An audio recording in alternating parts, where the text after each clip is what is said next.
Patitanam pavanebhyo Vaishnavebhyo Namo Namaha. Jai Shri Krishna Chaitanya Prabhu Nityananda Shri Advaita Gadadha Srivasadi Gaura Bhakta Vrinda. Hare Krishna Krishna Krishna Hare Hare, Hare Rama Rama Rama Hare Hare. Okay, Hare Krishna. So here we are. I just finished cooking. I just finished cooking at the temple. I ran down after cooking, and here I am. So I could probably be a little bit more prepared. But okay, Baleshwara Prabhu, how are we going to do this? What are we going to speak about? And what is the usual format?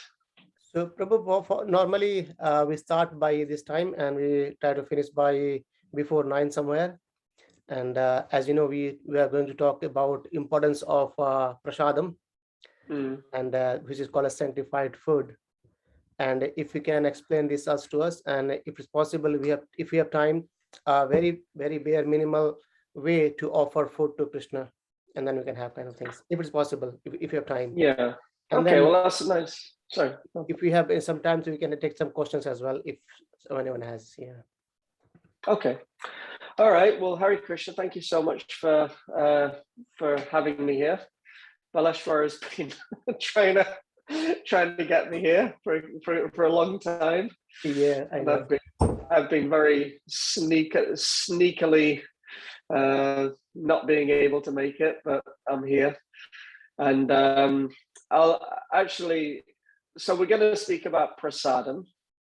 Prasadam literally means mercy, compassion.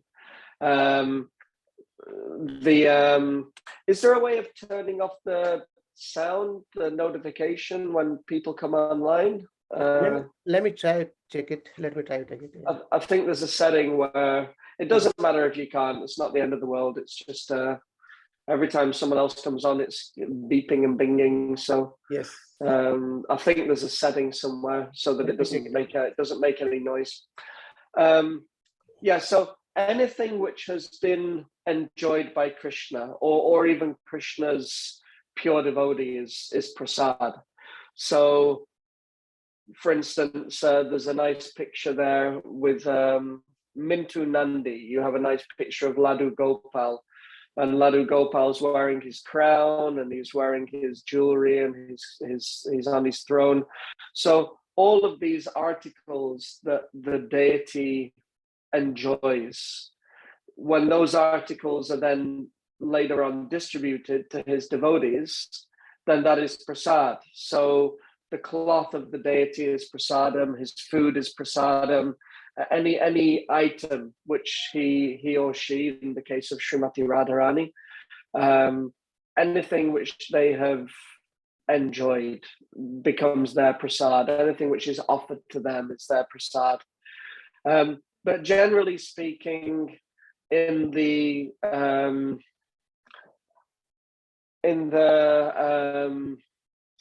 movement of Lord Chaitanya, the Krishna consciousness movement, when we speak of prasadam, we're usually speaking of the food which has been offered to Krishna and which is then relished by Krishna's devotees or also distributed to society at large. This is the prasadam of the Lord, the mercy of the Lord. I thought I would actually speak about the very first time that I experienced prasadam, which was in 1994. I think around about September. It was either September or October of 1994. So 28 years ago, starting to make me feel like I'm getting a bit older. And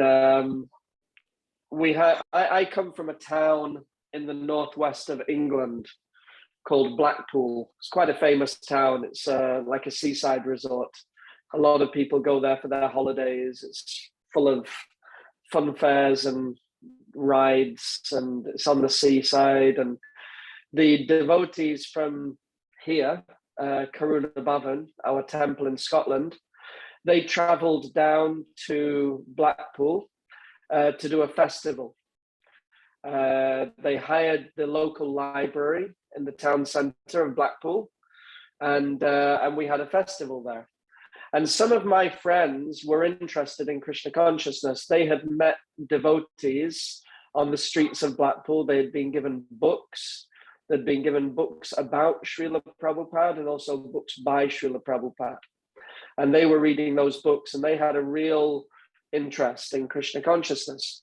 And two very, very dear friends of mine, very good friends of mine, they were very interested in Krishna consciousness, and they encouraged me to come along for this festival. And I had some interest in spiritual things, but I really didn't know anything about Krishna consciousness. But I went along just for something to do. It was a Sunday afternoon, it was free. And there was going to be a free vegetarian feast. That was the way it was advertised, a free vegetarian feast. And at least at this point, I don't think I'd ever eaten a feast before. You know, you hear this coming from the kind of background that I came from. You know, this word feast wasn't really something that we used in our day-to-day vocabulary. And the word feast, in my mind, it conjured up images of, you know, you see these pictures of the kings and queens of England in days gone by, where they're sitting at their giant tables, surrounded by, you know, an entire table full of all sorts of probably horrible things that they were eating. But that was a feast for me. It was the thing that kings and queens did in Buckingham Palace. So I thought, well, that's going to be interesting. There's going to be a free feast. Okay, we'll go along for that. And we went to the festival, and it was a very inspiring occasion for me. I didn't really know anything about Krishna consciousness when I walked in, and when I walked out, I was pretty much convinced that this was what I had been searching for. Although I didn't really do anything about it for a long time, it took quite a few months before I really acted on any of it. But from that moment, I realized that there wasn't really anywhere else to look. You know, if I wanted the truth, this is where I was going to find the truth. So it kind of stopped me in my tracks in terms of my searching for spiritual answers. But anyway, there was some dramas, and there was some nice talks, and there was kirtan. And the kirtan at the end, someone who went on to become a very dear friend and mentor of mine. His name is Gadruma Bihari. Atavi Krishna is here, so he knows who Gadruma is. Balashwar, you know who Gadruma is? He's a Bhaktivedanta Mana. He's a wonderful devotee. He was here at Kurunabhavan for many years, and he was one of my mentors. He really looked after me and trained me, and I was kind of standing at the side of the room just singing, and he came and grabbed me and pulled me into the kirtan, and you know, and started spinning me around, and so it had a very strong impression on me. Anyway, after the kirtan, then it was time to serve the feast.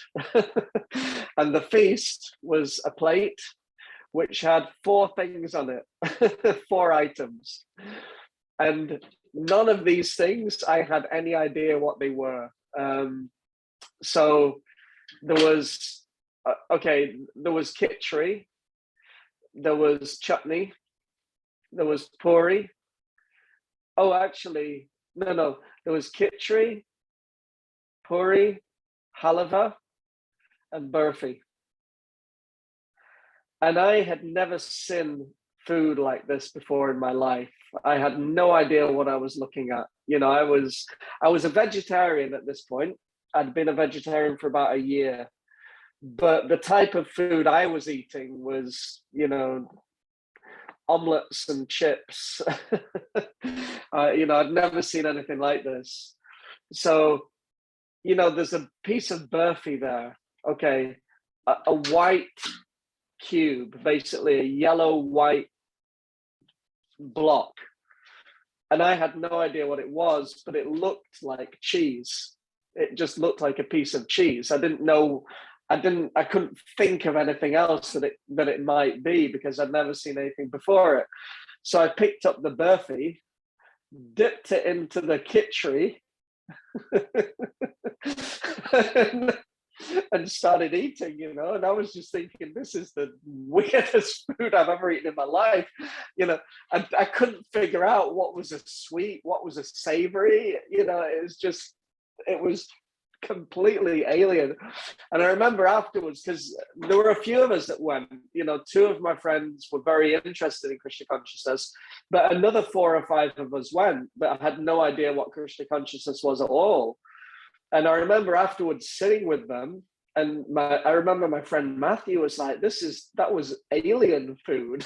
He said he thought it was something from outer space. He said, I've never seen anything like that before. I've never tasted anything like that before. But even though it was so unusual, it had this the whole experience actually had an incredibly powerful effect on me. At least I can't speak for anyone. Well, I know at least another two of the people that were there with us, 3 of us all together. We went on to actually move up here to Karuna Bhavan, and we tried to become quite serious in our Krishna consciousness. But it had a very, very, very, very powerful effect. And Srila Prabhupada, he quite often described the Krishna consciousness movement as being like an army. He said it was like an army, and that we're actually at war against the material world, against the material energy.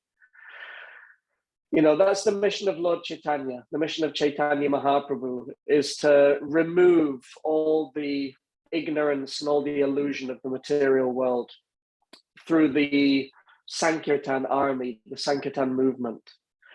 And so Srila Prabhupada would speak using a language like a military general. Prabhupada really spoke in that way, and he really motivated his followers like a military general motivates the soldiers. And he described that we have 3 weapons in our arsenal to use against the illusion of the material world. One of them is transcendental books. The second one is the holy name. And the third is Prasadam. And it's explained that just like the material energy has 3 weapons, which is being used against us, the threefold miseries of material existence. Miseries caused by our own body and senses, miseries caused by natural phenomenon, and miseries caused by other living entities. So these are the threefold miseries of the material world. What is that? Adhyatmika klesh, Adibhotika klesh, and Adidevika klesh. These are the threefold miseries of the material world. So the material world has 3 weapons which is constantly being fired at us. So as devotees, we have 3 weapons to fire back against the illusion of the material world. The holy name, transcendental books like the Bhagavad Gita and the Srimad Bhagavatam, and food, which has been offered to the Supreme Personality of Godhead. So in our embodied existence, we have our physical body, and we have our subtle body, and then we have our true self, our true spiritual self. So the physical body is made of earth, water, fire, air, and ether. These are the elements of the physical body. The subtle body is made up of mind, intelligence, and also false ego, misidentification. And then beyond all of that is the subtle body. So these in order that we become Krishna conscious, in order that our existence becomes purified, so that we can actually understand Krishna, just like Krishna says in the Gita, Janma kama chame divyamevam yovati tatvata tyaktvadeham pada jamaneti memeti sojana. One who knows the transcendental nature of my appearance and activities does not, upon leaving the body, take birth again in the material world, but attains to the spiritual world. So one who can understand Krishna, one who knows Krishna, one who has this transcendental consciousness, this transcendental understanding of who Krishna is and who we are. Like it says in the introduction of Bhagavad Gita as it is, knowledge, real knowledge, means to know matter, spirit, and the controller of both. So to understand the nature of the material world, to understand our own true spiritual nature, and most importantly, to understand Krishna as the source and controller of everything. That is true wisdom. And in order to be able to understand that true wisdom, our existence has to become purified. Our senses has to become purified. Our mind has to become purified. Our intelligence has to become purified. And our body has to become purified. Our whole existence has to become purified so that we can actually understand the supreme pure, Krishna.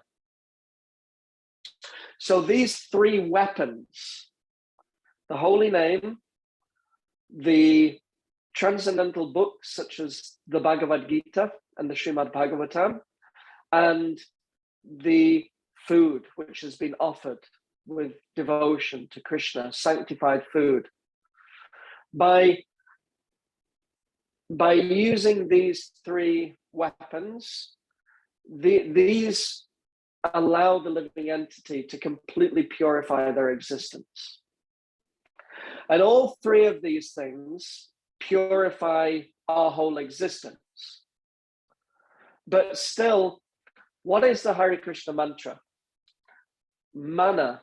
Mana means mind. Tra means to deliver or to transcend. So a mantra is that which purifies the mind. And the Hare Krishna Maha Mantra is the great purifier, the great deliverer of the mind. So the mind becomes purified through the chanting of the holy names. Our intelligence becomes purified by engaging our intelligence in the knowledge of the Bhagavad Gita, in the knowledge of the Srimad Bhagavatam. And our body becomes purified by eating prasadam. So these three weapons purify our whole existence. So, you know, something that comes up every year for me, because, okay, we're into January now. And throughout December, we have traditionally in ISKCON, we have this book distribution marathon throughout the course of December. You know, devotees try to distribute books. We distribute to our friends, to our colleagues, to people on the street. We try to really make a special effort to distribute Srila Prabhupada's books, because Srila Prabhupada wanted his books to become distributed everywhere. But one of the things which I try to encourage my students and those few people who are sort of within my own very small sphere of influence every year at this time, is that we can distribute hundreds, thousands, even millions of books. But the most important person that we have to distribute these books to is ourselves. We have to distribute those books to ourselves. We have to have these books and we have to read these books. It's nice to give out these books to everyone else, but the most important person to distribute those books to is to ourselves. Similarly, we want to distribute the holy names. We want to go out on Hare Nam. We want to give out Hare Krishna mantra cards to people that we meet. We want to give the holy names. But the first person that we have to distribute the holy name to is to ourselves. We have to take Krishna's name, chant Krishna's name. And similarly, this Maha Bhagavat Prasad, this principle of sanctified food, is not just something for special occasions. It's not just something for festivals. It's not just something for when we go out onto the street and distribute prasadam. That also should be part of our life, part of our day-to-day life. Krishna says in the Bhagavad Gita, if one offers me with love and devotion a leaf, a flower, fruit, or water, I will accept it. He says, whatever you do, whatever you eat, whatever you offer or give away, do that as an offering from me. So Krishna says in the Gita, whatever you eat, offer it first to me. And this was Chaitanya Mahaprabhu. This was such a big part of his movement, was chanting, dancing, and feasting on prasadam. This is actually Srila Prabhupada. I think it's in the first canto of the Srimad Bhagavatam. Prabhupada makes this statement. He says, Krishna consciousness is very, very simple, but its execution is not always very easy. But the actual principle of what Krishna consciousness is in Kali Yuga, because we have Satya Yuga, Treta Yuga, Dwapara Yuga, Kali Yuga, these different ages in which, just like right now we're in winter time, and the material world is going to constantly go through these cycle of seasons, spring, summer, autumn, and winter, just round and round and round and round. So similarly, the material world, the material universe, goes through these cycle of seasons called yugas, different huge periods of time. And just like our material seasons in the material world have different symptoms, different qualities. Spring is the time of new growth, new life, new flowers. Summer, everything's warm. Winter, autumn, things are waning. Winter time, everything's dark and cold, and there's no leaves on the trees. Every season has its symptoms. So similarly, the symptoms of the seasons of the material world, they also have their symptoms.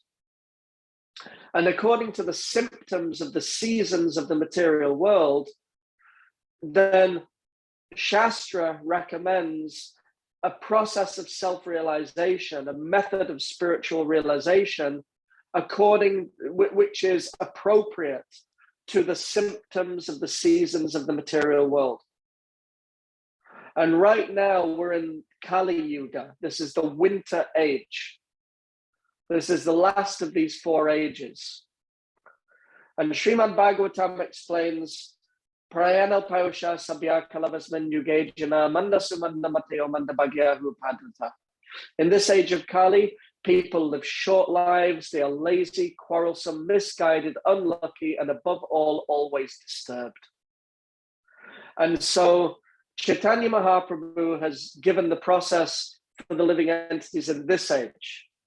Harinam, Harinam, Harinam, Eva Kevalam, Kalo Nasteva, Nasteva, Nasteva, Gatyaranyata. In the age of Kali, there is no other way, no other way, no other way for deliverance but through the chanting of the holy names, the chanting of the holy names, the chanting of the holy names of the Lord.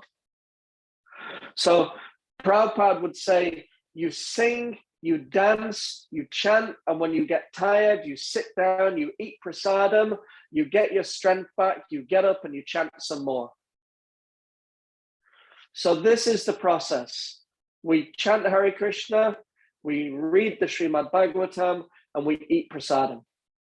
That's the process. And you do not need to live in a temple to do that. You do not need to be a brahmachari to do that. You do not need to be Brahmin initiated to do that. You don't need, anyone can do that. We had,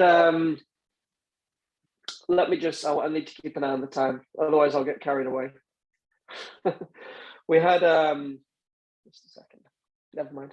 We had, when I first came here, I met the devotees in 1994, and then I came to live here in 1995, and then I was here for a couple of years, and then in 1997, I went traveling in a motorhome with 3 other devotees, and we had what was called at that time our ETV program, every town and village, because Chaitanya Mahaprabhu described that the chanting of the holy name will spread to every town and village all around the world. And so we created this program called the Every Town and Village program, where we lived in a motorhome, and we literally went to every single town and village in Scotland. And for every town and every village, we got a map. And we systematically knocked on every single door in every single town and every village in Scotland. And we put a leaflet through the door all about Srila Prabhupada.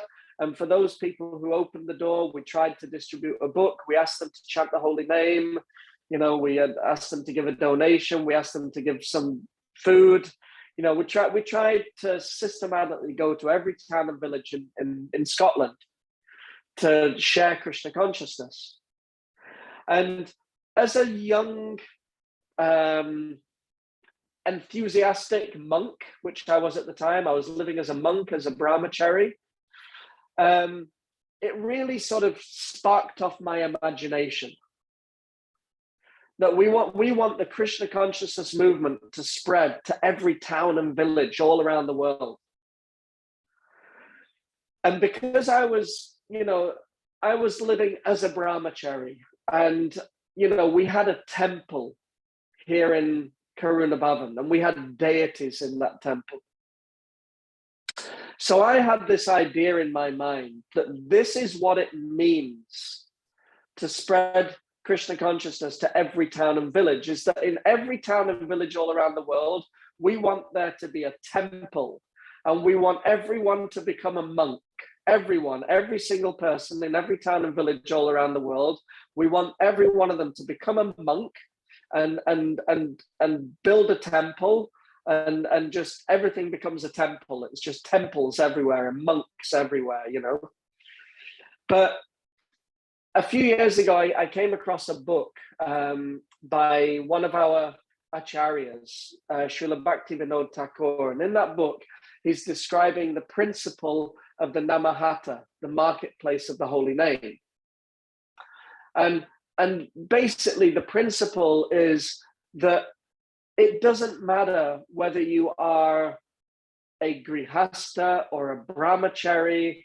It doesn't matter whether you're living in a temple or in your house. It doesn't matter whether you're working, or anyone and everyone can become an employee in this marketplace of the holy name.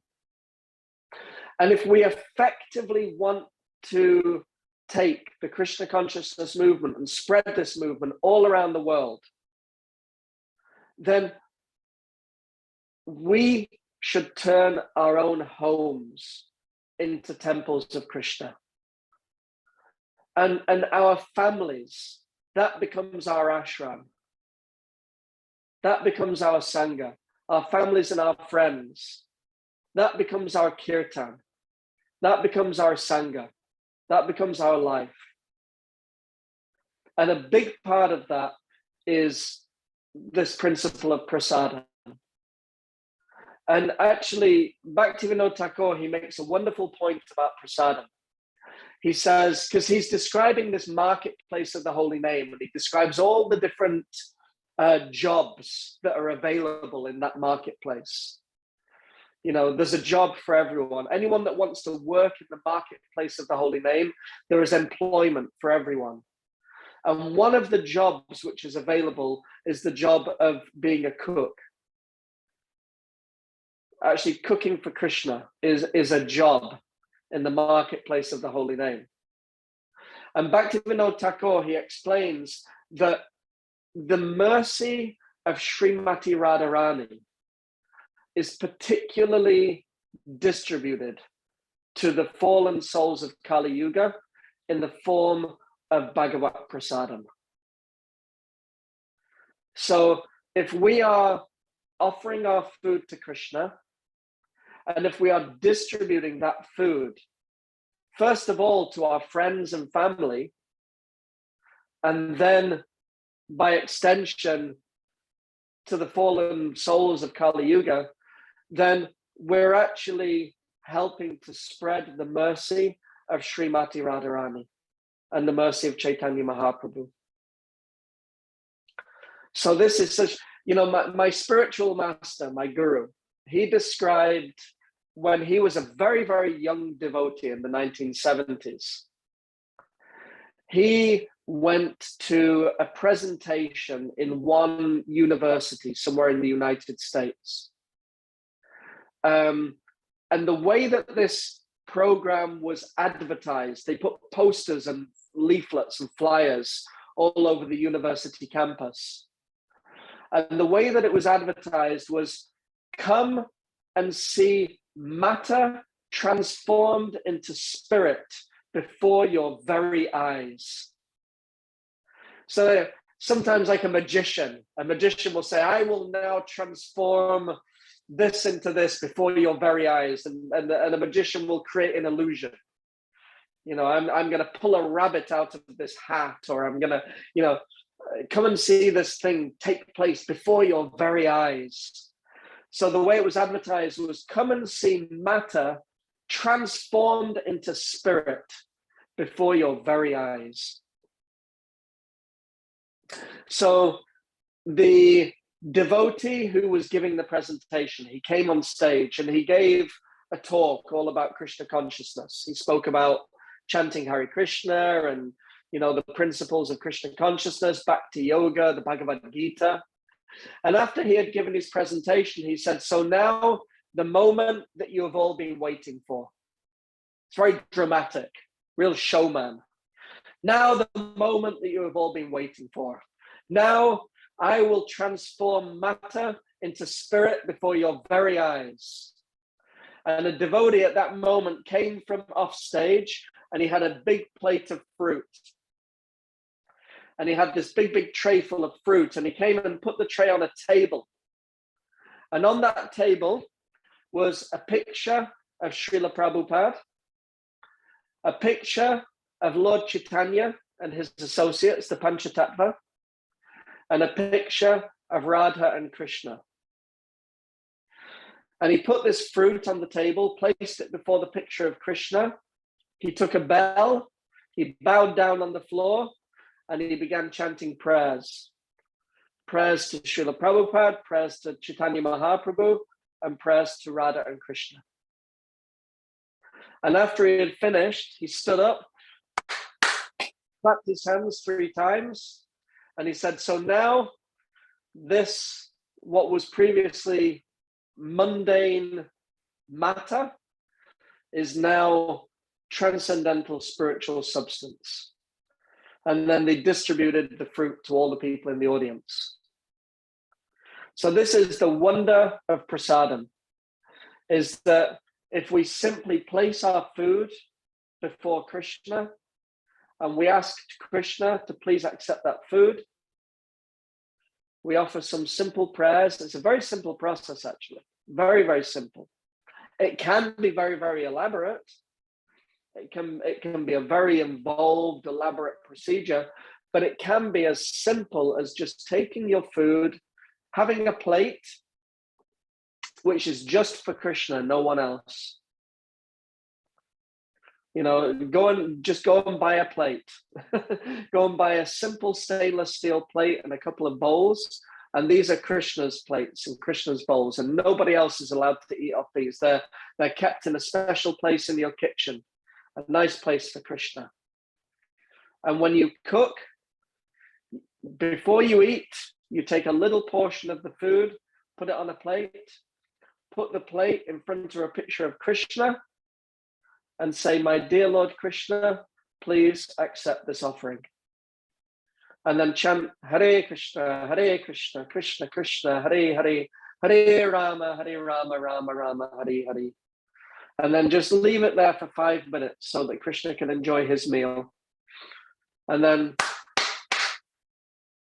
take the offering away, put the food back into the pot, wash the bowl, dry the bowl, put the bowl away. 5 minutes, 5 minutes of your life, and your whole existence becomes transformed. Your whole life becomes transformed by offering your food to Krishna. It's a very, very simple thing. This is the beauty of Krishna consciousness. It's just little, there's there's a book which I read, like a personal development book. It's called Atomic Habits. It's all about how little tiny changes that we make to our life add up to make a huge difference. This is what Krishna consciousness is. It's just little changes that we add to our day-to-day life. We offer our food to Krishna. We're going to eat anyway. But if we spend just a few minutes offering that food to Krishna, then it makes such a difference to our lives. Spend a few minutes reading the Bhagavad Gita and the Srimad Bhagavatam every day, and it will completely transform our consciousness. Spend a few minutes chanting Hare Krishna every day. If we do these things every day, let's face it, we've got time for YouTube, we've got time for Facebook, we've got time for Instagram, we've got so much time for these things. We've got hours for these things. We've got hours and hours and hours to just waste away on all these different platforms. Can we give a few minutes to Krishna? If we give a few minutes to Krishna, everything will become transformed.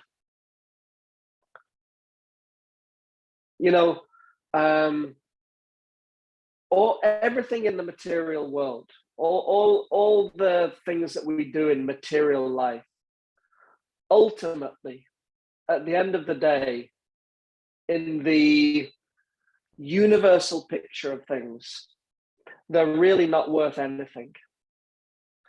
The social media and all the things that we do, even the money that we earn, at the end of the day, when we're going to leave our body, we can't take anything with us. We don't take the money with us. We don't take the car with us. We don't take the house with us. We don't take any of these things with us. So the material life is like many, many, many, many, many, many zeros. You can have hundreds of zeros. You can have thousands of zeros. You can have millions of zeros. But ultimately, it all is worth zero. But if you take a single number one, and you get that number one, you just place it in front of all of those zeros, then all of those zeros become worth a fortune. This is Krishna consciousness. You have to work. You have to look after your family. You have to eat.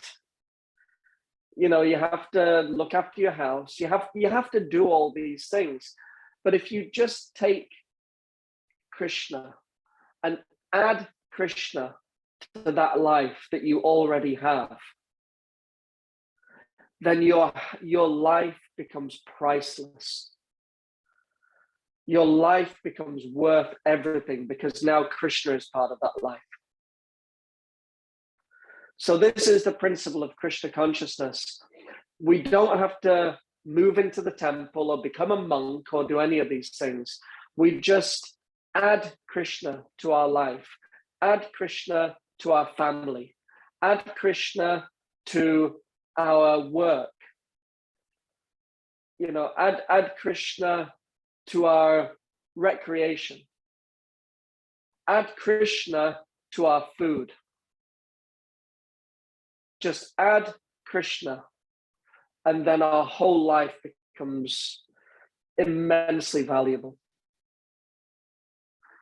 So I hope this was okay. And I'll hand it back to Baleshwar. Do we want to have some discussion, some questions, some reflections? If anyone wants to sort of not even ask anything, but just share their personal reflection or their personal thoughts about the things that we've spoken about, or if there's anything that anyone would like to discuss, or anything that anyone would like to go a little deeper in, we can do that just now. Yes, Sir Prabhu. Thank you for nice, wonderful talk. I mean, I was actually watching on the time, and I was saying, okay, please slow down, so that we can hear more and more. But still, it went off anyway. I remember a couple of things from your talk.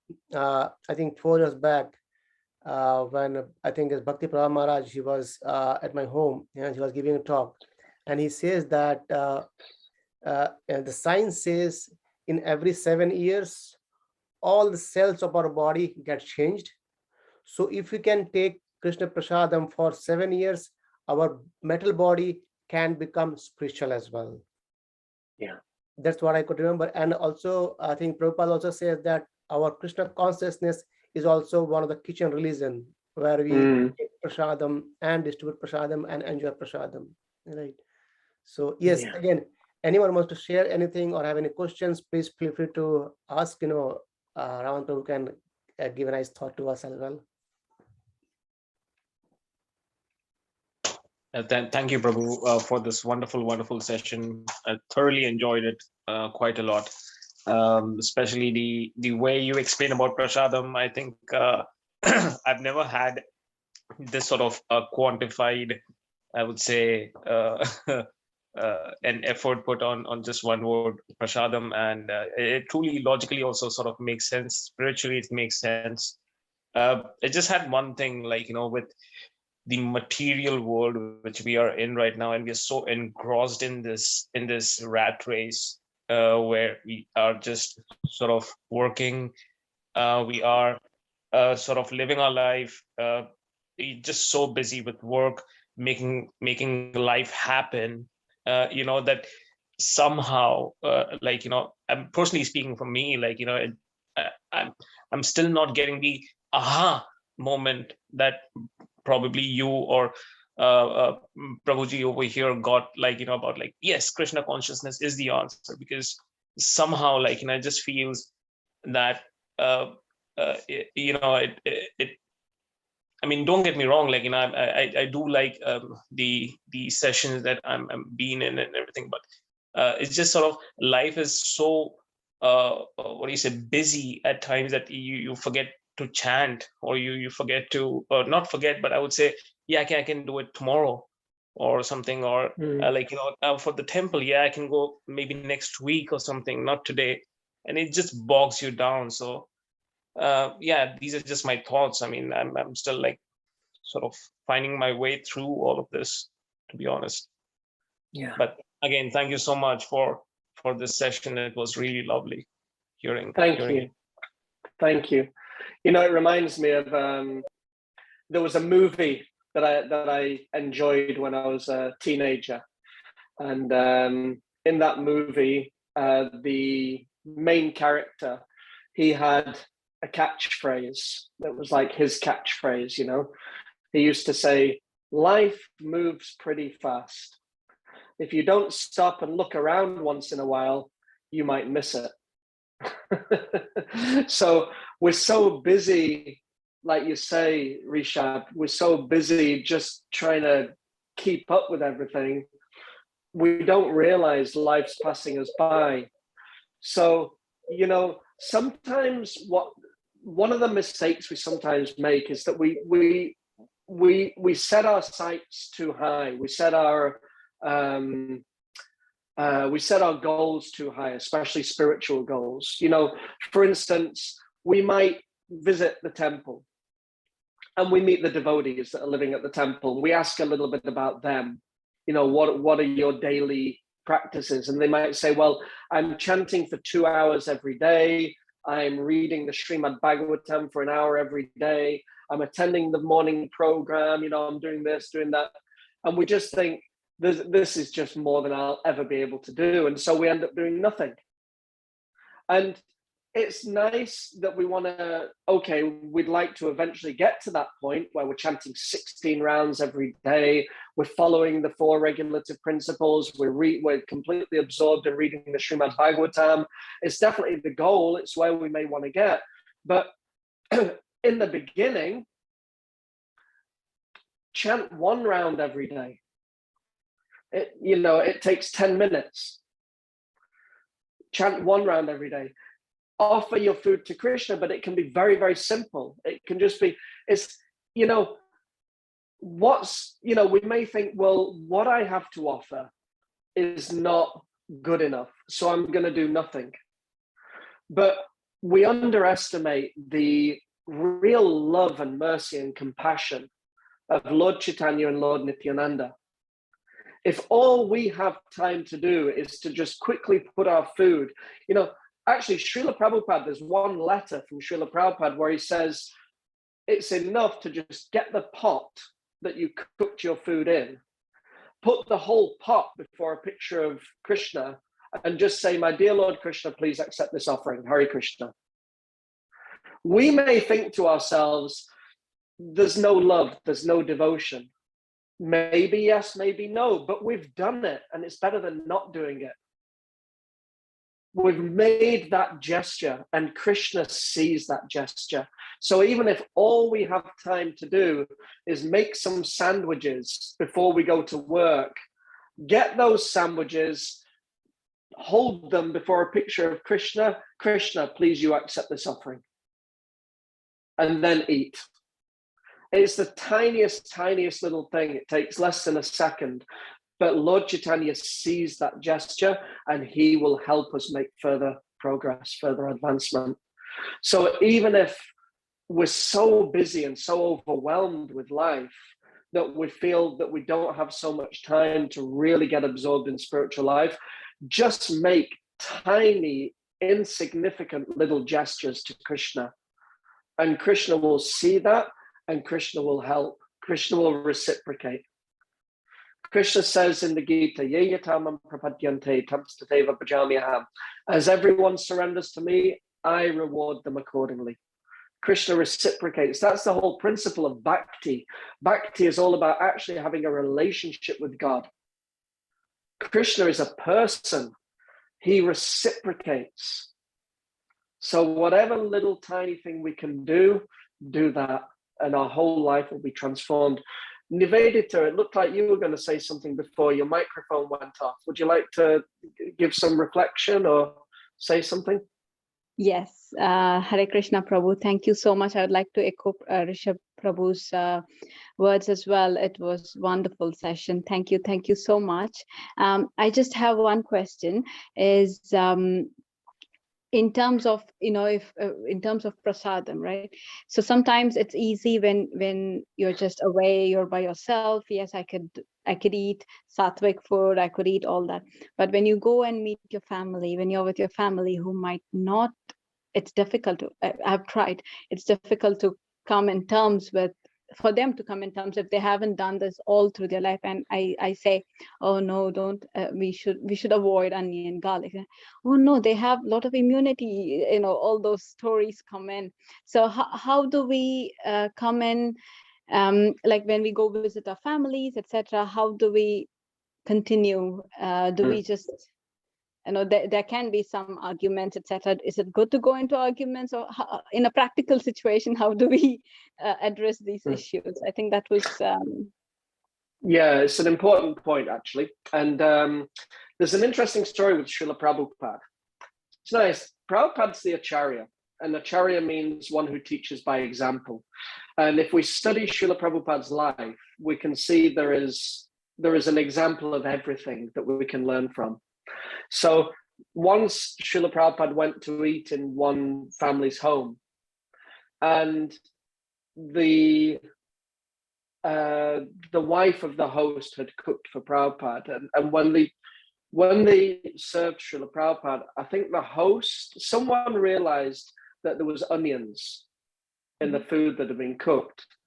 And so they felt terrible, and they said, Srila Prabhupada, I'm so sorry, but we prepared your food with onions.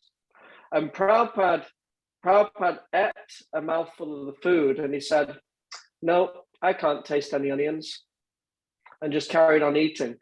And it was Srila Prabhupada's very kind and gentle way of putting this person at ease and making them not feel uncomfortable. Now, there are certain things, meat, fish, eggs, things like this, that this is our diet. We won't eat these things. But if we're dealing with family and parents, it's kind of the responsibility of a child to reciprocate with their parents. We don't want our parents apart from anything else, we don't want to put anyone off Krishna consciousness. And sometimes we can become so strict that it alienates people and it makes other people feel uncomfortable. And that's actually going to make people not like Krishna consciousness because they feel it's taken away my children. So we have to always be careful of having that balance where we don't make people feel uncomfortable or alienated, but at the same time, we sort of maintain our own principles. Now, I think nowadays, it's not such a difficult thing to say I'm a vegetarian. That's something which is quite a socially acceptable thing. It's not a difficult thing to just say, I'm looking forward to coming for dinner, but please no meat, no fish, no eggs. As far as offering it to Krishna, in certain circumstances, we can do things in a slightly different way. The proper standard is that we have a plate, we put this is Krishna's plate, and we offer that food to Krishna. But when you're in a situation like if somehow, like for instance, if you're a businessman and you're traveling all over the place and you're having to eat in hotels and restaurants and things like this, you're not going to be able to do all things in exactly the perfect way. Similarly, if we're visiting family and friends, we may not be able to do things exactly as we would like to. And Krishna knows that. Krishna's a person. He's sitting in our heart. He knows exactly what's going on. He knows that not every situation is perfect. If you sit down at the table and you're served a meal, as long as that meal is a vegetarian meal, within your mind, you can just say, Krishna, please accept this offering. Krishna, please accept and sanctify this food before I eat. You don't need to make anyone feel uncomfortable. You don't need to be chanting mantras and ringing bells. Just inside your mind, say a little prayer to Krishna. Krishna, please you accept this food and you bless this food before I eat. And he will. He will. Because he's a person. And because he knows that you're doing the best you can in that situation. Is that okay? Absolutely. Thank you. Thank you very much, Prabhuji. This was wonderful. Thanks a lot. And thanks a lot for valuable time, actually. Hare Krishna. Thank you. Anything else from anyone before we, I don't know, you just wind up at 9, Baleshwar? What's the... Yes, so if there's no question, then we wind up. But yeah, let's see if you have any questions so we can discuss about any other questions, reflections, comments, realizations? Devinda, Chanda, Yes, Chanda, Prabhu, Hare Krishna. Hare Krishna. Prabhuji, just my own personal experience. But to start off, when you start chanting, I mean, I've been doing meditation since 1978, but I will go to that period rather than the Hare Krishna period. Well, when you were chanting and when you were meditating, it was a struggle. And then with the period of time, I basically set an alarm clock in my head, and I says, look, in the evening from 6:30 to 7 o'clock, half an hour, I'm going to sit down and I'm going to meditate. And that practice, it took me quite a while to get used to the idea. And eventually it became 6:30. I was seated for meditation and was ready for meditation. And that has stood in good stead when I came into Krishna conscious. But the timings have changed. It's 10 o'clock to 10:30 in the morning. I'm going to do my chanting Hare Krishna Mahamantra from 10 o'clock to 10:30. Between me and my wife, both of us, we sit for half an hour at our own speed. We do our malas.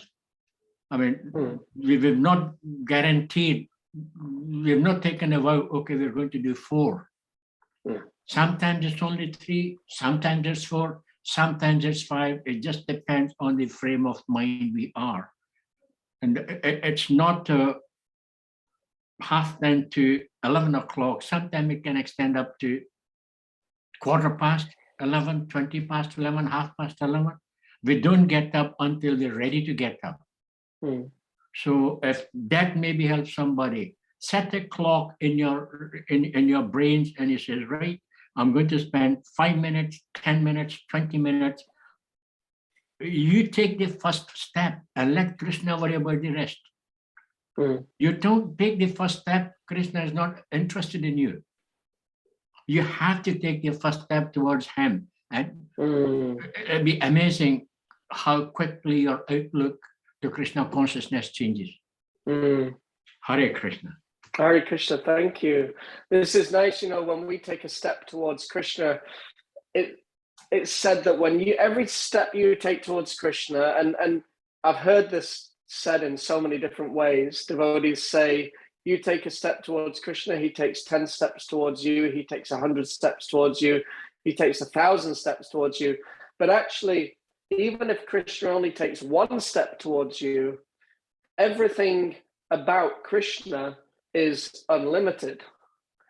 So if he takes 1 step towards you, that step has an inconceivable, unlimited effect on our heart. So if we take that step towards Krishna, then Krishna will make all arrangements. He'll make all arrangements. Krishna is in control of time. This is one of the mystical things about Krishna consciousness, is if we give our time to Krishna, he will give us time in return. And you will find that you are able to achieve things that you didn't think you would be able to achieve. Like you may think, I don't have time for Krishna because I have to do this, I have to do this, I have to do this. But if you give your time to Krishna, Krishna he'll play with time so that you are able to do the things that you're able to do. And it's mystical. It's completely mystical. But you will be able to do the things that you need to do if you give your time to Krishna. So don't be afraid to give your time to Krishna. Thank you. I think Sujitra Mataji wanted to say something. Who was that? Sujitra Mataji. Suchitra, Hare Krishna. Hare Krishna, Prabhu. Thank you for a very inspiring talk. It's really interesting how you've described your experience, your past, and how you came into Krishna consciousness, and obviously regarding Prasadam. That this has been an area of concern, it's an interest for me in the sense that from our Indian background, I think to some extent we're very when we give God, or when we tend to, like you said, a separate plate for Krishna, but to some extent it's separate pot, separate everything to some extent. And this is where I obviously struggle to offer everything or every day to Krishna, partly because of the fact that I feel as though it's not necessarily as clean as I'd like it, or as pure as I'd like it, to be able to offer it to Krishna? And also, how do you deal with other things like from outside in terms of buying bread and eating bread? Do you offer that to Krishna too, or is it that some things that you don't offer to Krishna? That's just wanted your explanation for that. If you could explain that, how you deal with that. So the first, I'll mention the second point first, and the first point second. So, as far as offering things, I mean, we have a bread machine. We put on a loaf of bread, and they're actually not very expensive, and it's you wake up to the smell of fresh bread baking, so it's a good thing. But okay, we don't offer Krishna unofferable ingredients. So no meat, no fish, no eggs, these things. We don't offer these things to Krishna. We don't offer anything that has these things into Krishna. But, sometimes circumstances in life mean that our situation is less than ideal. Again, sometimes, similar example as I mentioned before, we sometimes maybe visit a temple or something like that, and we see the standards there, and we just think, I could never maintain these particular standards. Like, I was cooking this evening in the temple here at Kurunabhav, and I was making the evening offering for the deities and for the devotees. And you get in, you do achman, you wipe down all the surfaces in the kitchen, everything is just completely and utterly spotless and immaculate. And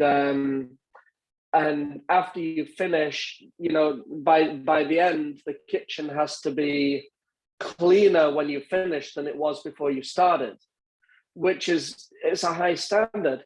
But I come home and I've got three young boys, two of whom are teenagers. Try keeping that house clean to a standard. And our house is mayhem half the time. My boys go down to the village to play football, come in, fall into the kitchen, kick their shoes off, boot the football into the kitchen. It's not an ideal, perfect situation. But again, Krishna knows our situation, and it's just always better to offer to Krishna than to not offer to Krishna. Sometimes we go camping. We like, our family, we like to go camping. Now, we go for a week. And when we go, we take a couple of loaves of bread that I've baked before we go. We take some things with us. But by the time you're on the third day of camping, you've run out of all that food, and you go to the village store, and you're living in a tent. How much can you cook for Krishna when you're living in a tent? So we get a loaf of bread, we get a box of cornflakes.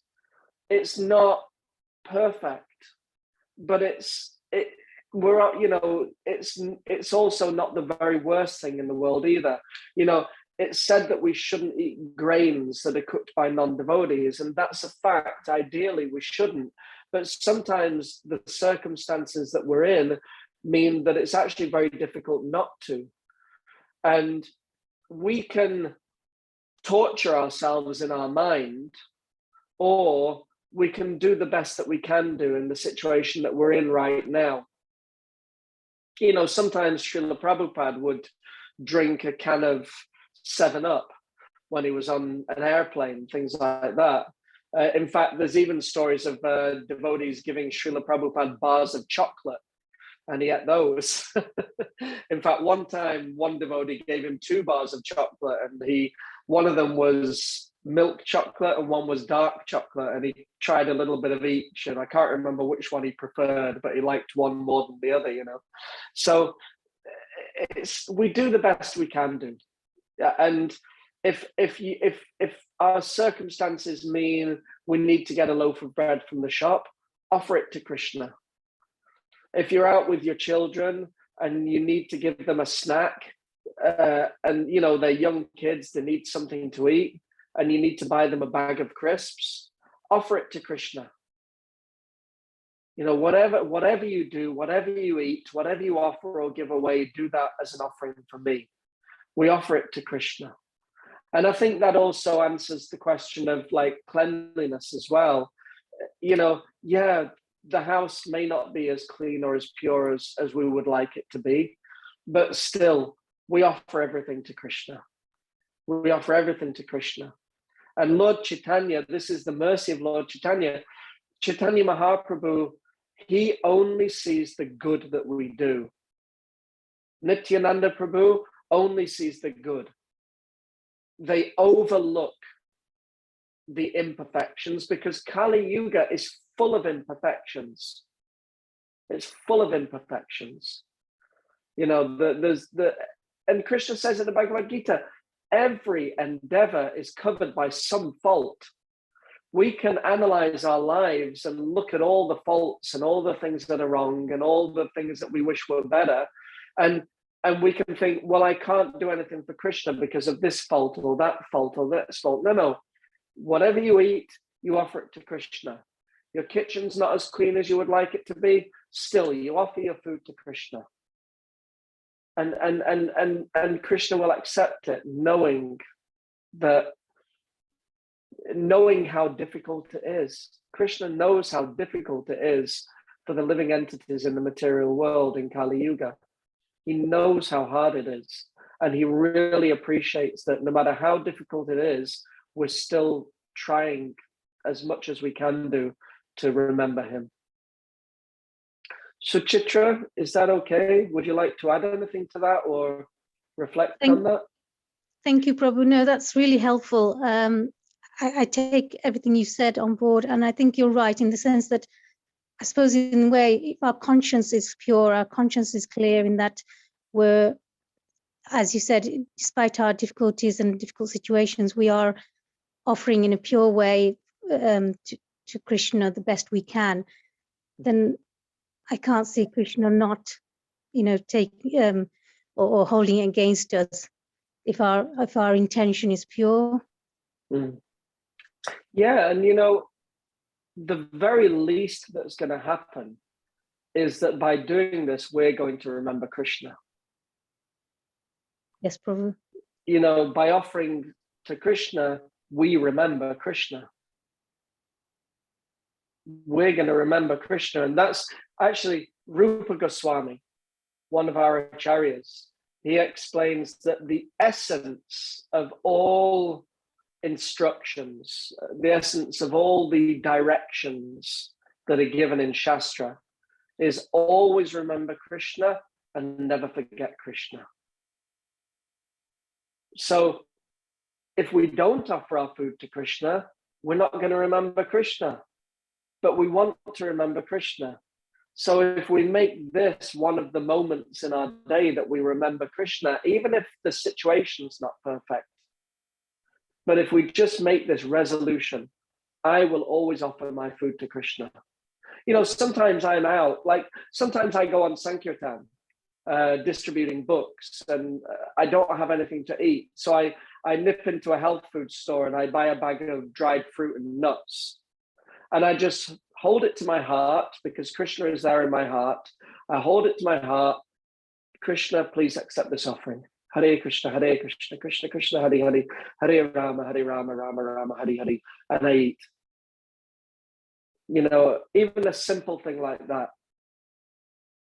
So even if it's done in the simplest of ways, even if it's done in the most unideal of ways, still, if we make this resolution that whatever I eat, I will offer to Krishna, then that will transform our lives completely. Hare Krishna, Prabhu. Thank you very much. Thank you. Okay, thank you. Hare So we're at 20 past. Yes, so Excuse me. sorry for getting extended. I know it's a bit difficult for you because you have a lot of services in the temple. And apology again for going with more time, but I think it's helpful for everyone to the point. Anyway, I will try to come back again to you. And I know it's been, I think, 4 months I've been trying to you to catch up for the program, but Yeah. we got it now. But anyway, thanks for your wonderful class. Thanks for everything. And I think all have enjoyed and appreciated as well. So thanks a lot. We'll see you soon. Thank you. We'll do this again. Yes, definitely. We'll do it again. Thank you, Prabhu. And Hare. hopefully we can, hopefully before too long, we can do it in your flat. Yes, actually we had planned to come to temple last month, but because of new variant, we could not come. So I'm talking with Prana Prabhu. Maybe in February we'll try to come everyone, and we'll have a prasadam and temple as well. So we are planning out. Let's see. Fantastic. Fantastic. Thank you very much to everyone. Thank you so much. Hare Thank Krishna. you for all your association. Hare Krishna. You know, we've got a Tavi Krishna. He's in Mexico. You have someone there in Mexico who's tuned in today. So people from all over the world are here. Hare Krishna. Hare Krishna. Okay, thank you so very much, Prabhu. And I will see you soon. Very soon on Sunday, I'll maybe. see you all soon. Hare Krishna. I will leave now, and I will see you all soon. Hare Krishna. Hare Krishna. Thank you. Hare Krishna. Hare Krishna. Thank you, Prabhu. Hare Thank you Krishna. for joining. Hare Krishna, Prabhu. Thank you. Hare Krishna.